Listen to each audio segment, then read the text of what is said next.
Minnesota Timberwolves fans, you guys might want to cover your eyes and your ears for this video, okay? Because it's we're going to talk about the trade a little bit more. The trade. Has the Rudy Gobert trade been so disastrous that we can now refer to it as the trade? Like every now and then there's a trade in a sport that's like so notorious, like it's such a fleecing, it's such a terrible deal that you know exactly what someone's talking about, even if they don't mention the trade. Like in the NFL, you could be like, yeah, the trade in the 90s. You're like, oh, the Herschel Walker trade. Like, is the Gobert trade going to be so terrible that we could be like, yeah, that trade, like the trade, it just fucked everything up. And they'd be like, oh yeah, you're talking about the Rudy Gobert trade. Have you reached that point? Okay. Now listen, I don't want this video to be about the Timberwolves and laughing at the Timberwolves and laughing at Rudy Gobert, because I mean, everyone's already done it a million times, so I don't want to pile on. I want this video to mainly be about Walker Kessler and how insanely good Walker Kessler has been in his rookie year so far for the Utah Jazz. But I do have to start, it's relevant because of the trade and everything. I do have to start by saying this. Obviously, the trade's a disaster for the Timberwolves. They gave up all of these picks, Walker Kessler included, who they just drafted. I don't think, when we're factoring in long-term value, we're factoring in contract, we're factoring in age, I don't think I would trade Walker Kessler straight up for Rudy Gobert right now.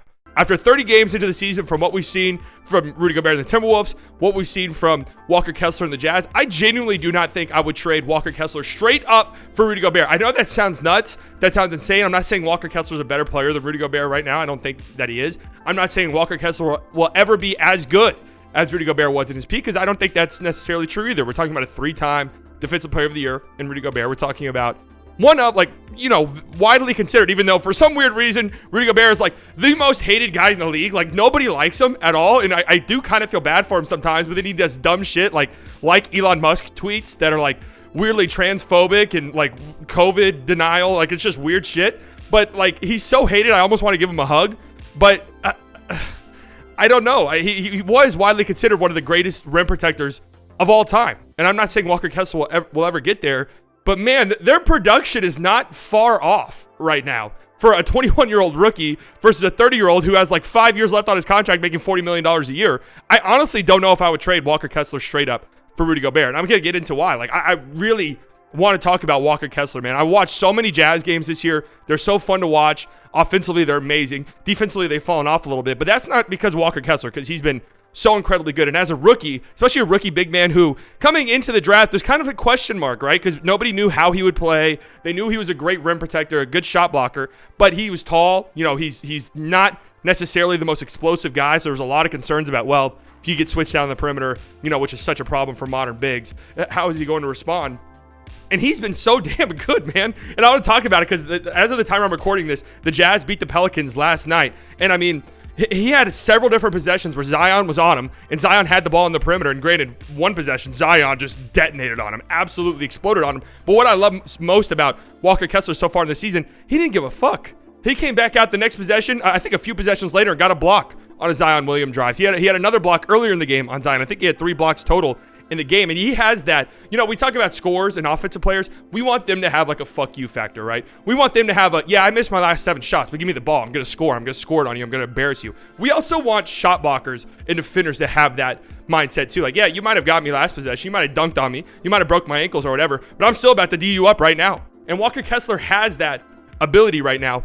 And it's absolutely tremendous to see. Like, his development so far throughout the season, he's just on an upward trajectory still. And like, I'm going to show you guys some of these advanced numbers here in a second, and it's remarkable. But I also want to talk another reason why I decided to do a Walker Kessler video, because I was watching the Jazz and Nuggets game a few nights ago. The Nuggets ended up winning the game, but my God, Walker Kessler's defense, his interior defense, had such a presence on Bones Highland, who has, Bones has been a little bit streaky so far this year. Inside the 3-point line, it hasn't been that pretty for him. But my God, he went like 1 of 7, I think, inside the arc in that game. A lot of it had to do with Walker Kessler just altering almost every single shot he took at the rim. He also had like a really nice block on a Christian Brown dunk attempt. I think he's such advanced as a defensive player as a rookie. It's tremendous. It's absolutely phenomenal. I mean, being a high impact player on a good team as a rookie is a rare feat. So for Walker Kessler to already kind of be in that territory, it kind of goes back to what I said. I don't think I would trade Kessler straight up for Rudy Gobert right now. And that sounds insane, but it just is what it is. Opponents shoot at the rim 4% less when Walker Kessler is on the floor, and they shoot 9 percentage points worse at the rim when Walker Kessler can contest the shot. That's in the 96th percentile. He contests 49% of rim shots, which puts him in the 96th percentile. He gets a block on 39% of those contests, which is in the 98th percentile. And he averages 3.77 blocks per 75 possessions, which puts him in the 99th percentile. These are all insane stats, right? He's top 6 in total blocks all season, top 6. And if you look at the top 9, he's the only guy under 600 minutes played, and he hasn't even played 500 minutes. So he's just a super high volume block guy, which is just kind of crazy to see for a rookie. Like, yeah, some guys, sometimes rookie, especially rookie shot blockers, they come in and they have an immediate impact. But he never looks lost. He never looks out of control. He never looks like he doesn't know where he's going. He just seems to be in the right spot at the right time. He has great instincts. He has a really good double bounce. He's kind of just sneaky. I hate to say that because he's a white guy, but he is just kind of sneaky in that regard. And by the way, the only reason why I said top 9 and not top 10 is because Jaren Jackson Jr. is 10th in total blocks with barely over 200 minutes played. Like, what Jaren Jackson Jr. is doing defensively has been insane so far this season. But if you compare these numbers to Gobert, and again, I don't really like to do this, but I'm going to because it's fun, and it's, I got to have a little bit of negativity in my life. Opponents shoot at the rim 3.4 percentage points less when Gobert is on the floor. That puts him in the 86th percentile. They shoot 6 percentage points worse at the rim when he contests, putting him in the 91st percentile. He contests 38% of rim shots, 89th percentile, and he gets a block on 20% of those contests, which put him in the 79th percentile. He averages 1.5 blocks per 75 possessions, putting him in the 85th percentile. So yeah, if you just look at these advanced numbers that I just showed you, Walker Kessler has, according to the numbers, been a better rim protector this season than Rudy Gobert. Now, I wouldn't say that that's really the case if you watch the games. There's a lot of different factors that play into that. And also, Walker Kessler hasn't played as many minutes. That's going to affect some of these rate stats. And, all in all, the Timberwolves still have a better defense than the Jazz do, because the Jazz are just kind of tanked a little bit in that regard. The Jazz have a bottom 7 defense, which pretty much never happened when Rudy Gobert was there. But still, the Jazz defense is 8.7 points per 100 possessions better when Walker Kessler is on the floor, which isn't as good as Rudy Gobert at his peak. I think like the Jazz were like 15 points per 100 possessions better when Gobert was on the floor, but it's kind of around his numbers. That 8.7 number is funny because that's the exact case for Rudy Gobert in Minnesota. The Timberwolves are 8.7 points per 100 possessions better defensively when Rudy Gobert is on the floor. It's just crazy when you compare these numbers and then you remember, oh yeah, the Timberwolves not only traded Walker Kessler for this guy, but like 5 fucking picks. It's absolutely insane. And it's not just defense either. I mean, Kessler's not like some super advanced big offensively, right? He doesn't have a lot of post moves. Shooting, I mean, he shot the ball at Auburn. He wasn't good at it. He shot like 17% from 3, but it's something that he has done in the past and attempted. And I don't think he's attempted a 3 yet this season, but it would be interesting if that ever comes into play, ever. But he's also an absolute monster on the glass. He's not as good as Gobert, who's still been an absolutely elite rebounder this season. He's in the 95th and 97th percentile for offensive rebounding and defensive rebounding, respectively. But he's still good. 15% offensive rebound rate, which is in the 97th percentile across the whole league, and a 23% defensive rebounding rate, which is in the 88th percentile. He grabs the boards. It's just the eye test thing. It just shows like he's in the right place at the right time. He knows exactly what he's doing. He averages 1.53 points per possession as a roll man, which is in the 91st percentile compared to Gobert, who averages 1.37 points per possession, which is in the 80th percentile. Still a really good number. Granted, Walker Kessler, I think he averages like 0.6 pick and roll possessions a game so far this season compared to Gobert's like 2.5. So Gobert's doing it at a higher clip. But Kessler, man, he has like this feathery, soft touch. He has great hands. Whenever I watch, I'm always kind of impressed at like the passes he catches with just ease, like in traffic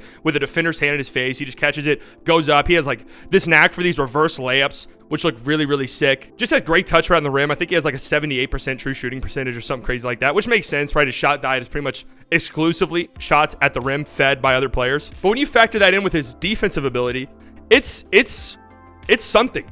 And again, it's just a lot of it is just eye test, seeing, holy shit, like that was just Walker Kessler knew exactly when to get to the dunker spot, and Jordan Clarkson dropped off the pass to him, and it was an easy dunk. Like, it just seems like he's always consistently in the right place, exactly where you want a guy to be. As of the time I'm recording this, the Jazz are 16-14. They're 8th in net rating.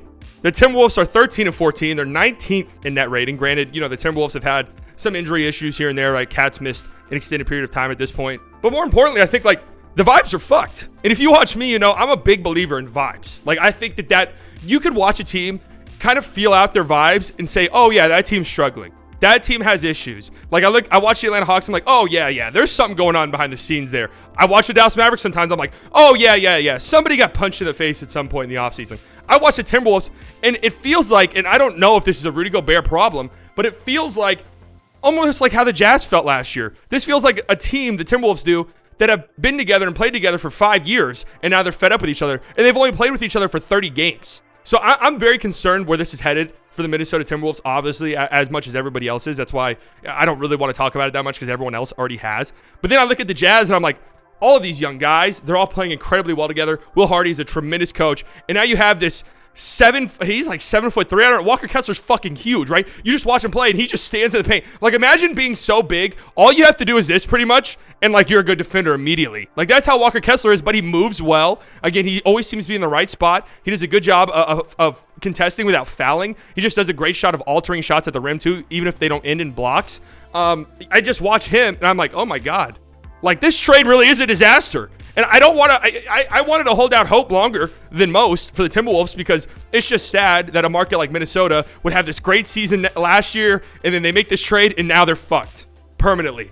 But that's the way it's starting to feel. And I do have to wonder, like, it would probably be better for them if they just had Walker Kessler. They kind of ran it back this year, and they held their trade pieces for another big trade down the road. Like, with the Atlanta Hawks situation becoming what it is, would it have made more sense for Minnesota to just run it back this season? You know, maybe you're another first-round exit or whatever, but that's still fun. That's still exciting. And you then went all in for Trae Young. And now you add this, like, offensive superpower of Trae Young next to Cat, and then you still have Anthony Edwards. Like, it's an insane backcourt.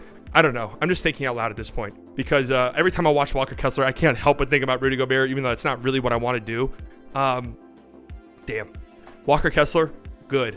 Minnesota Timberwolves fans, I'm sorry, guys. I really am.